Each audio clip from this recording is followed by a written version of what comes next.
Vamos ler 1 Coríntios, capítulo 1, dos versículos 20 ao 31. O apóstolo Paulo, escrevendo aos cristãos de Corinto, ele escreve dizendo o seguinte: onde está, ó sábio, onde está o sábio? Onde está o erudito? Erudito é aquela pessoa de muito saber acadêmico, filosófico. Onde está o questionador desta era? Acaso não tornou Deus louca a sabedoria deste mundo? Visto que na sabedoria de Deus o mundo não o conheceu por meio da sabedoria humana. Agradou a Deus salvar aqueles que creem por meio da loucura da pregação.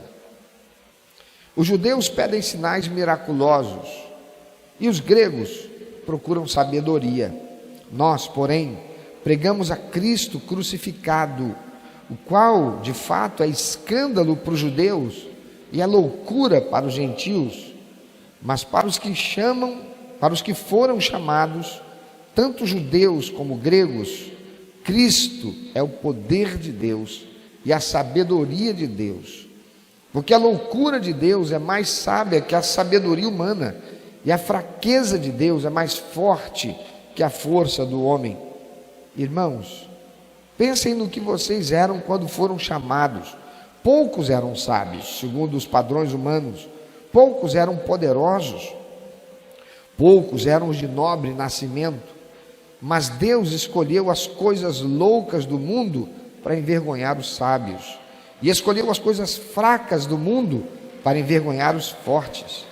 Ele escolheu as coisas insignificantes do mundo, as desprezadas, as que nada são, para reduzir a nada as que são, para que ninguém se vanglorie diante dele.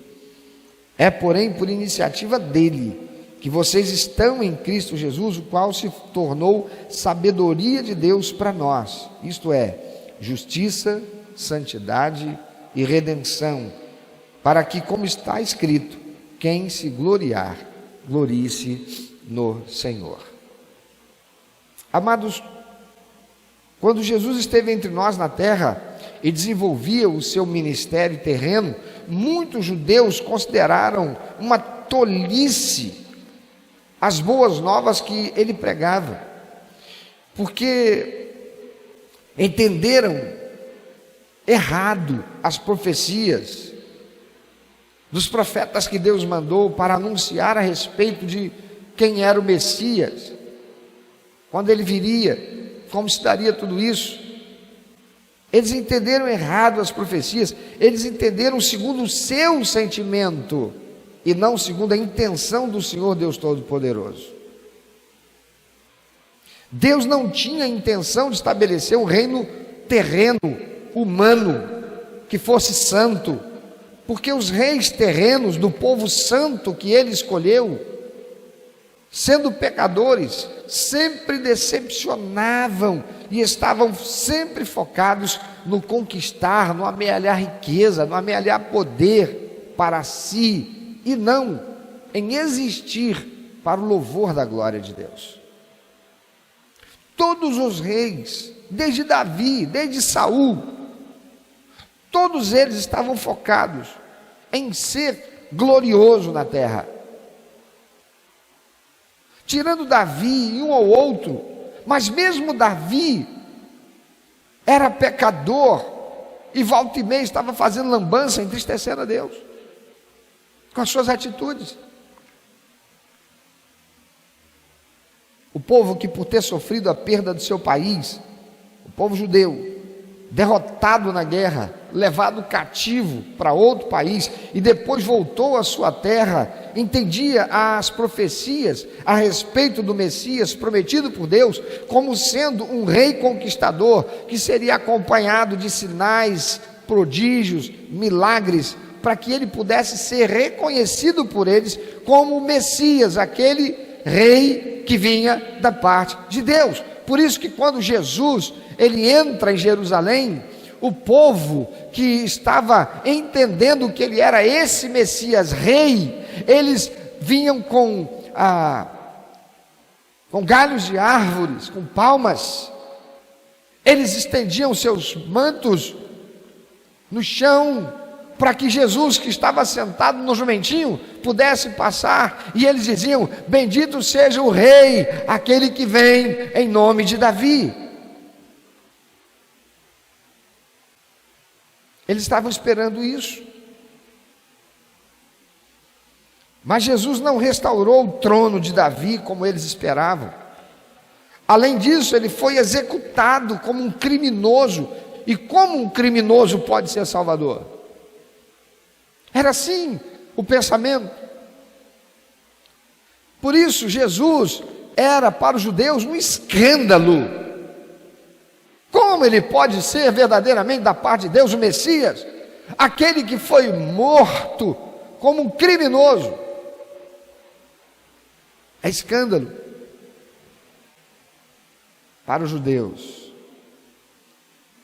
E os gregos que ouviam o apóstolo Paulo pregar, eles também consideravam o evangelho uma tolice, uma sandice, uma coisa sem pé nem cabeça. Por quê? Porque eles não acreditavam na ressurreição corporal. Eles não aceitavam, para eles era inadmissível que uma pessoa pudesse ressuscitar. Eles não viram em Jesus as características poderosas dos seus deuses mitológicos, e eles pensaram que nenhuma pessoa respeitável seria crucificada. Como pode? Ele morreu crucificado e é Deus? Como é isso? Para eles, a morte era uma derrota, a morte não era vitória. Em nossos dias, amados, as boas novas de Jesus ainda são tolas para muitas pessoas. Nossa sociedade adora poder, influência, glamour, riqueza. Jesus veio como um servo humilde e pobre, e ele oferece o seu reino àqueles que têm fé, não àqueles que fazem todo tipo de boa ação para que possam ganhar bênçãos de Deus e serem salvos. Conhecer Cristo é a maior sabedoria que alguém poderia alcançar. A mensagem da morte de Cristo pelos pecadores parece tola para aqueles que não acreditam. Ainda hoje, a morte parece ser o fim da estrada, a fraqueza final, mas Jesus não ficou morto, aleluia, ele ressuscitou, ele está vivo, ele está no céu à direita do Pai, ele reina e reinará para sempre, aleluia. A sua ressurreição demonstrou o seu poder até mesmo sobre a morte, não apenas sobre a enfermidade, não apenas sobre a impossibilidade humana, não apenas sobre as intempéries da natureza, não apenas sobre as entidades espirituais da maldade que oprimem, mas ele venceu a morte e ressuscitou, aleluia. A sua ressurreição demonstrou o seu poder até mesmo sobre ela, e ele nos salvará da morte eterna, ele nos dará a vida eterna, se confiarmos nele como nosso único, eterno, suficiente Salvador e Senhor das nossas vidas. Isso parece tão simples, que muitas pessoas não aceitam. Muitos preferem acreditar no poder de um cristal, um elemento da natureza que é finita. Muitos preferem acreditar num poder sobrenatural que uma determinada árvore possui. Algo que vem da natureza, que é finita.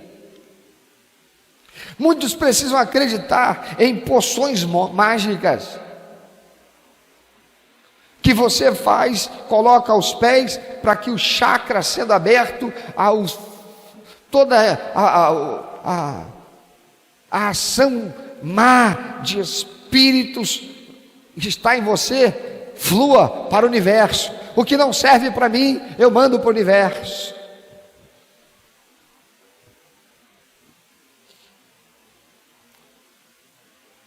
Eu sei de uma determinada artista, que se você dissesse para ela assim: puxa, mas como você está bonita, ela ficava zangada, irritada e mandava seus assessores tirarem aquela pessoa de perto dela. Por quê? Porque ela dizia que aquela pessoa estava roubando a beleza dela, a energia, está roubando a minha energia. Por quê? Olho grande.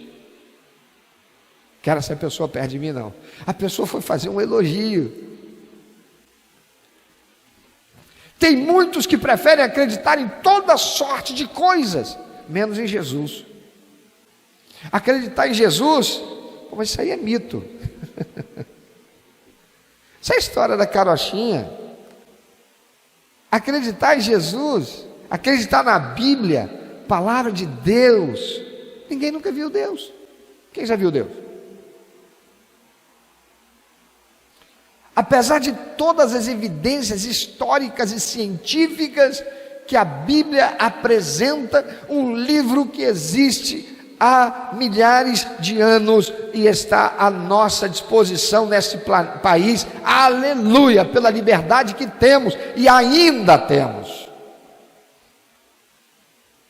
Há muitos que preferem acreditar em qualquer outra coisa, menos em Jesus.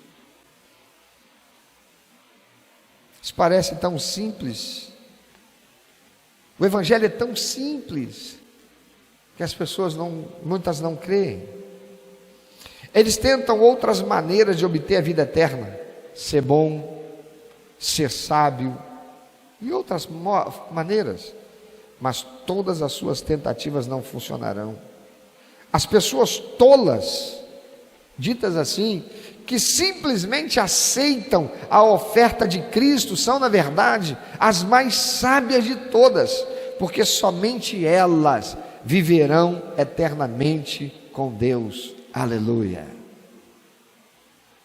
Mas o cristianismo é contra o pensamento racional? Não. Fé sem razão, ela é morta, ela é misticismo.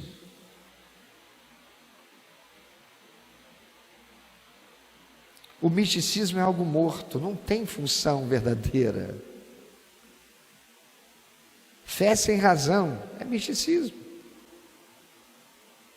Os cristãos claramente acreditam em usar as suas mentes para pensar as evidências e fazer as suas escolhas sábias à luz do ensinamento, dos princípios e valores que estão na palavra de Deus, a Bíblia Sagrada, que é a palavra de Deus. Paulo está nesse texto declarando que nenhuma quantidade de conhecimento humano pode substituir ou ignorar a obra de Cristo na cruz.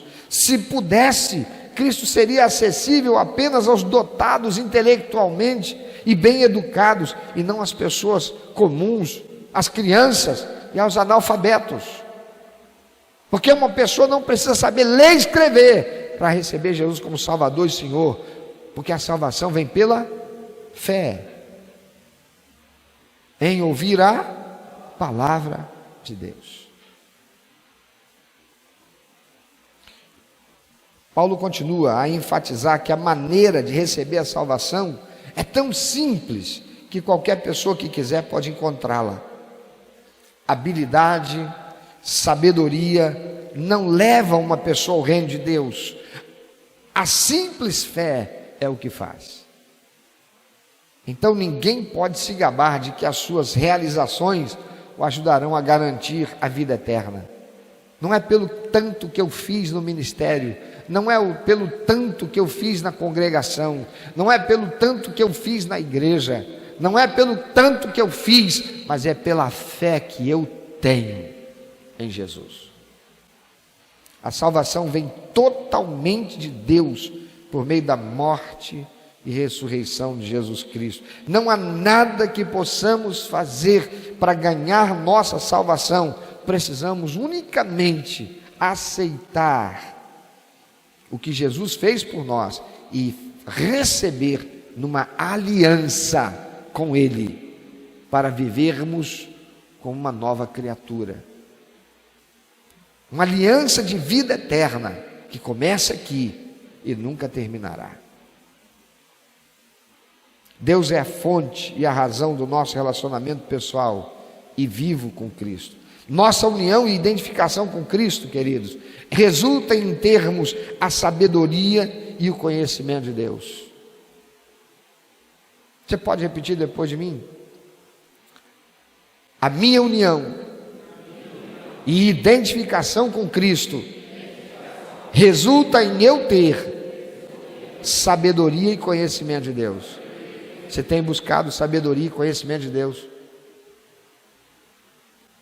Diga depois de mim: resulta em eu possuir uma posição correta diante de Deus.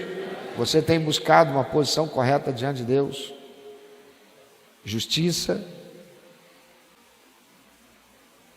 Está lá em Coríntios, capítulo 5, versículo 21.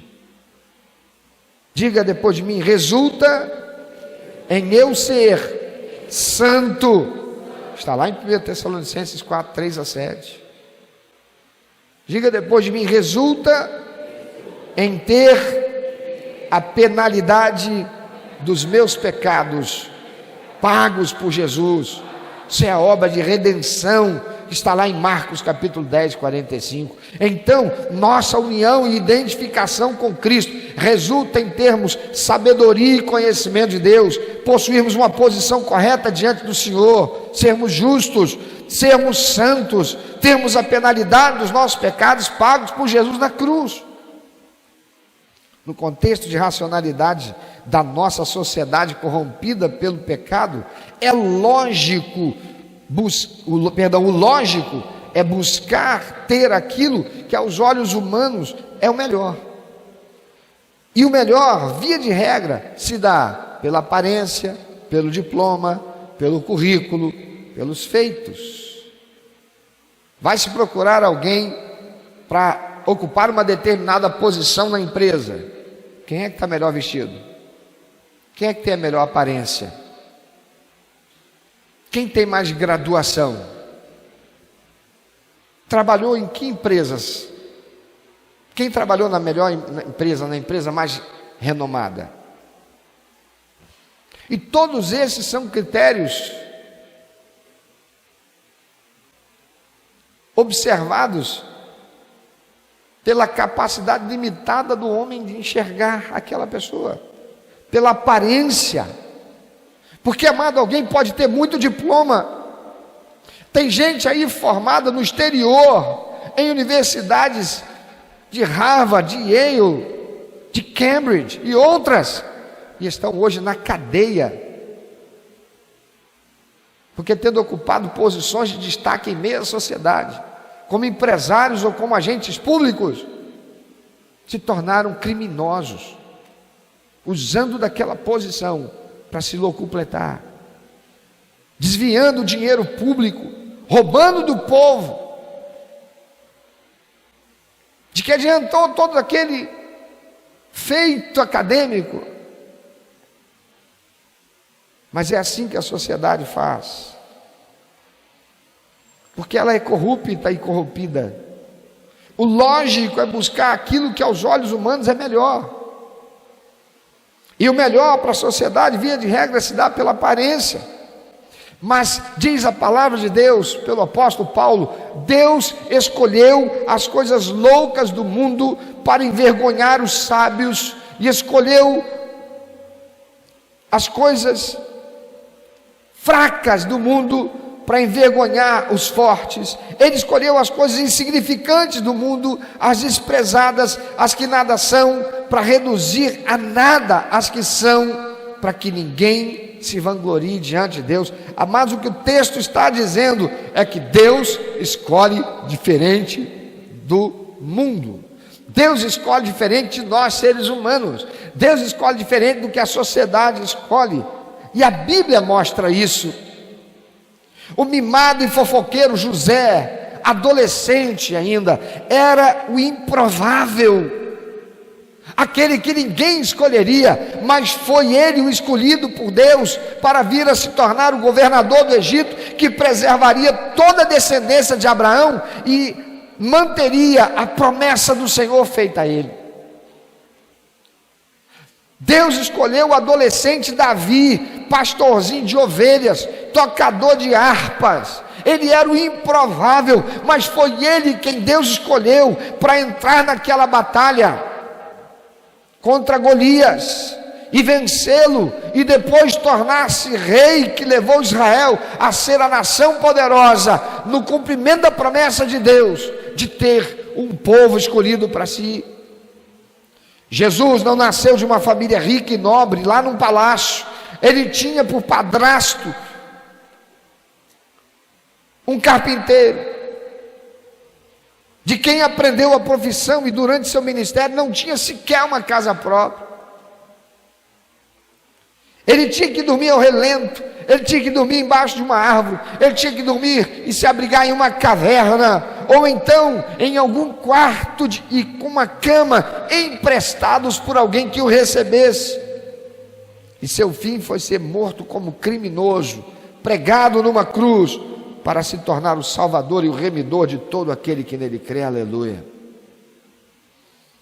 Deus escolhe as coisas loucas, as coisas fracas, as insignificantes, as desprezadas, as que nada são, para confundir aquelas que são. Ou seja, Deus escolhe a última opção. Aquilo que não é opção para o mundo, é o que Deus escolhe. Deus escolhe a última opção de todos e transforma numa única opção dele. Sabe o que quer dizer isso? O que ninguém enxerga, ele enxerga. O que ninguém entende, ele entende. Em quem ninguém acredita, ele investe. Aquele que é desprezado e desonrado, ele chama de meu vaso, para ser cheio do Espírito Santo. E se você é alguém que tem sofrido com os padrões desse mundo, que provocam transtornos de imagem, eu venho dizer para você, da parte de Deus, que você pode também ser e estar desacreditado até de si mesmo, de tanto que você já foi desacreditado pelos outros. Mas é você que Deus ama e quer investir para ver a glória dele refletida em você.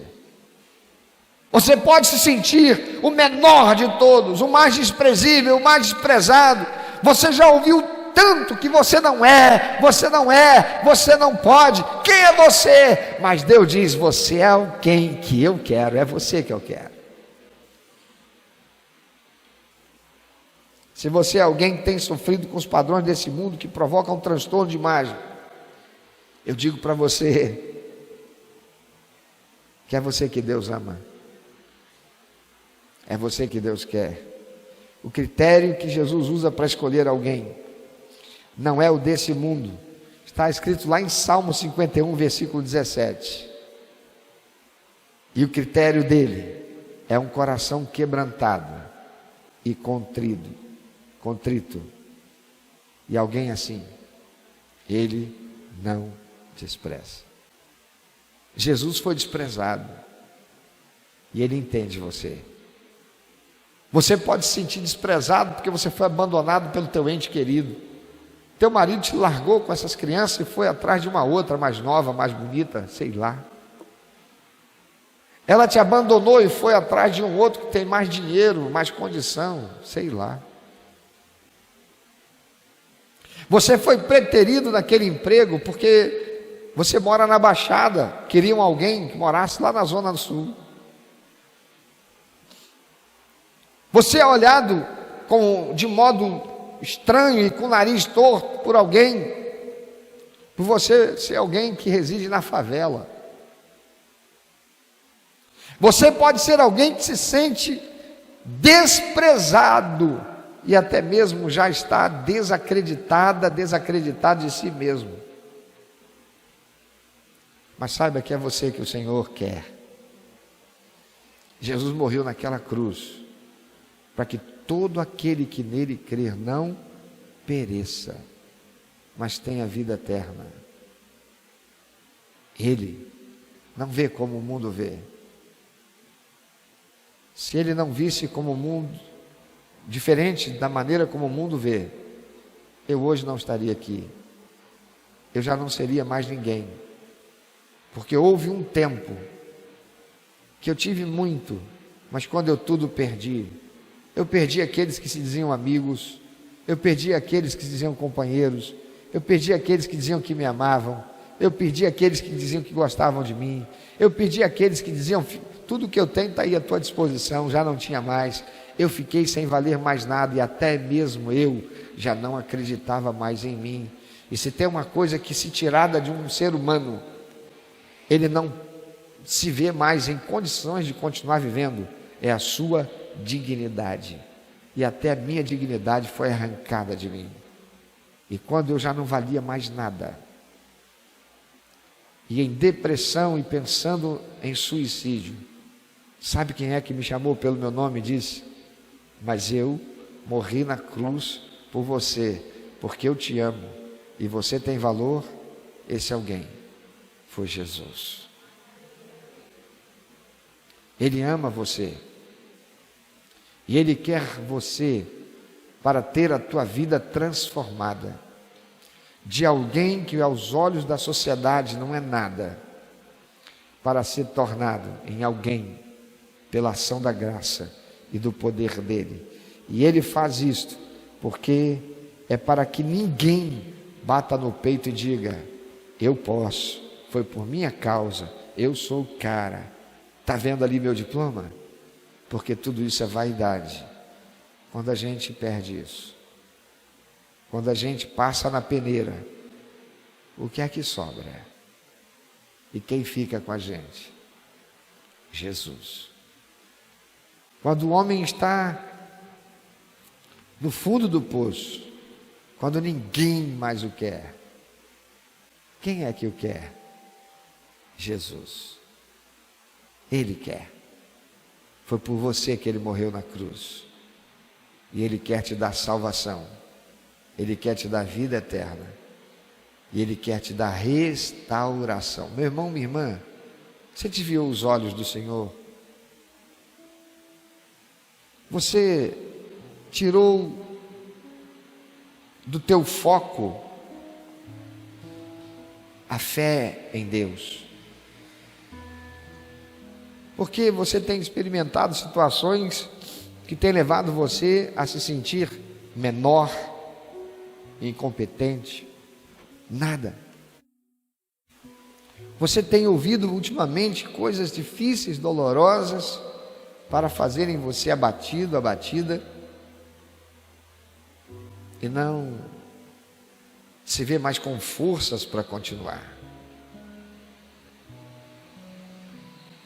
Você pode estar realmente sendo desprezado pelos outros, mas o Senhor não despreza você. Os critérios do Senhor são estes: coração quebrantado e contrito. Alguém que olha para dentro de si mesmo e diz assim: de mim mesmo eu não posso, eu não tenho competência, eu reconheço a minha limitação. Aqueles que se sentem desprezados por aqueles tantos que investiu tanto para dar a eles e não recebeu, e que olham para dentro de si e reconhecem: tudo que eu fiz não foi suficiente e nunca será. Os critérios de Deus são diferentes no mundo. Os critérios de Deus são diferentes dessa pessoa que abandonou você. Os critérios de Deus são diferentes daquela pessoa que fechou a porta para você, porque olhou para você e a sua aparência, olhou para você e o teu currículo, que não é de uma formação com uma faculdade de renome, e julgou a você como incompetente por ter tido uma formação naquela faculdade, que é o básico para todo mundo. Mas Deus não. Ele olha para você E se ele encontra o coração quebrantado e contrito, ele diz: eis aqui alguém que eu vou fazer o meu nome ser exaltado. Eis aqui alguém que eu vou fazer a minha glória ser refletida. Eis aqui alguém em que eu vou tornar alguém para ser admirado, em que dirão: mas não era fulano? Aquelezinho. E terão que dizer, depois de ouvir dele: sabe por quê? Porque foi o Senhor quem fez isso. Pensa sobre isso. Se você se encontra assim abatido, abatida, tem gente agora fazendo, sabe o quê? Se cortando, se mutilando, porque não tem encontrado a aceitação daquelas pessoas que desejava ser aceita, talvez dentro de casa, talvez pelos próprios pais, pelos entes queridos. Tem gente agora que está sendo bombardeado por pensamentos demoníacos, dizendo para se matar, porque a vida não tem mais sentido. E por que não? Porque não encontrou o reconhecimento, a realização que tanto investiu para ter.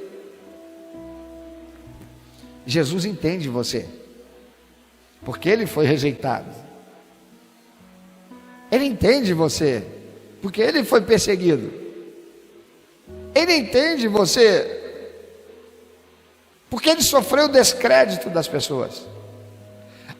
A despeito de tudo que ele fez, ele curou enfermos, ele fez cegos verem, ele fez surdos ouvirem, ele alimentou multidões, repartindo 5 pães e 2 peixinhos. Ele expulsou demônios. Mas ainda assim, as pessoas olharam para ele e viram que ele não tinha nenhuma casa. Ele não tinha nenhuma casa própria. Esse cara, ele anda de quê? Qual é o carro dele? A pé. E às vezes ele pega um burrinho emprestado. De que marca é o calçado dele? O quê? Ele anda de chinelo. Jesus entende você. Jesus entende você que está falido. Jesus entende você. E Ele quer manifestar a glória e o poder dEle na tua vida. Porque o critério de admissão de Jesus é coração quebrantado e contrito. Alguém que está com a alma constrangida. Alguém que reconhece que nada é sem Ele. Alguém que sabe que seus próprios esforços não foram e não serão suficientes. E Ele quer abençoar você. Se você ainda não recebeu Jesus como teu único, eterno, suficiente Salvador, entrega a tua vida hoje para Jesus. Receba Jesus pela fé. Faz uma aliança com Ele. Faz essa oração e diga: Senhor Jesus, eu te recebo como meu único, eterno e suficiente Salvador. Eu quero entregar para o Senhor a minha vida e fazer essa aliança contigo agora. Eu quero abandonar, Senhor, a vaidade do mundo. Eu quero, Senhor, não mais ficar preocupado, não vou mais ficar em ficar tirando selfie para mostrar para o mundo o meu corpo lindo, que é atraente para eu ser aceita e benquista pelas pessoas. Eu não vou mais, Senhor, ficar sem dormir por ter sido desprezado por alguém, porque eu sei que o Senhor me ama, o Senhor me entende, o Senhor passou por tudo isso, o Senhor sofreu tudo isso, o Senhor foi morto por ter sido rejeitado. E é por isso que eu entrego minha vida para Ti. Eu Te recebo, Jesus, como meu único, eterno, suficiente Salvador. Coloco a minha vida agora no altar do Senhor, Deus Pai Todo-Poderoso. E eu peço ao Senhor Espírito Santo, vem habitar em mim. Escreve meu nome no livro da vida. Me faz filho teu, filha tua. Entra, enche, penetra, preenche a minha vida. E se o Senhor vê em mim um coração quebrantado e contrito, eu sou esse alguém que quero ser abraçado pelo Senhor. Faz a obra do Senhor, até que o mundo possa ver a glória do Senhor em meu rosto mirar. Eu quero esconder a tua palavra no meu coração, Senhor. Eu quero aprender mais da tua palavra. Eu quero ser alguém que é filho de Deus, remido e lavado pelo sangue do Senhor Jesus naquela cruz. Eu quero ser reconhecido por todos, não pelo que eu fiz, pelo meu poder, pelos meus diplomas, pelos meus feitos, mas eu quero ser reconhecido